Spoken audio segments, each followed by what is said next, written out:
अस्सलाम वालेकुम dear viewers. आज जी इन वीडियो में असां ॻाल्हि कंदासीं national power parks management company limited में जेके न्यू जॉब अपॉर्चुनिटीज़ आयूं आहिनि उन्हनि जे बारे में। ई जॉब अपॉर्चुनिटीज़ आहिनि general manager performance and contract management, managers contract management, assistant manager legal, HR assistant, administration assistant ऐं ॿियूं जेको आहे मैनेजमेंट ट्रेनी ऑफिसर्स जूं पोस्टूं आहिनि, जंहिंमें management trainee officer, legal, human resource management, account and finance, corporate affairs, electrical, administration and civil में जेको है मैनेजमेंट ट्रेनी ऑफिसर जी पोस्ट है। हर पोस्ट जे अॻियां उन जी क्वालिफिकेशन ऐं उन जो एक्सपीरियंस जेको भी रिक्वायर्ड है वो लिखियल है। इन में अप्लाई करण जो तरीक़ेकार इहो है, तव्हां इन्हनि जी वेबसाइट ते वञी जेका national power parks management company limited जी वेबसाइट है जंहिंजो URL है www.nppmcl.com ते वञी उतां फॉर्म डाउनलोड कंदा ऐं उहो तव्हां फॉर्म फिल करे कुरियर सर्विस जे थ्रू तव्हां इन्हनि जी जेका ही एड्रेस लिखियल है जनरल मैनेजर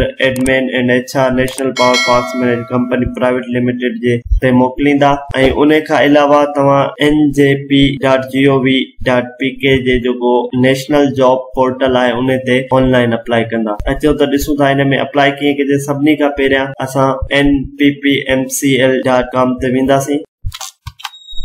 ही ॾिसो www.nppmcl.com जी असां वेबसाइट ते वेंदासीं। ये national power parks management company जी ऑफिशियल वेबसाइट है। इन में असां हिते ही कैरियर ते क्लिक कंदासीं या ही तव्हां हिते ॾिसी रहिया आहियो त हेठि हले पियो थो apply now multiple position in NPPMCL। असां हिते डायरेक्ट क्लिक कंदासीं। जीअं ई तव्हां हिते क्लिक कंदव त हिते ही डिटेल मौजूद आहे जेका एडवर्टाइजमेंट मां तव्हांखे ॾेखारी। हिते ही एडवर्टाइजमेंट मौजूद आहे। ही जॉब एप्लीकेशन फॉर्म आहे। ही जॉब एप्लीकेशन फॉर्म असां डाउनलोड कंदासीं। जीअं ई असां हिन ते क्लिक कयो त जॉब एप्लीकेशन फॉर्म अची वियो।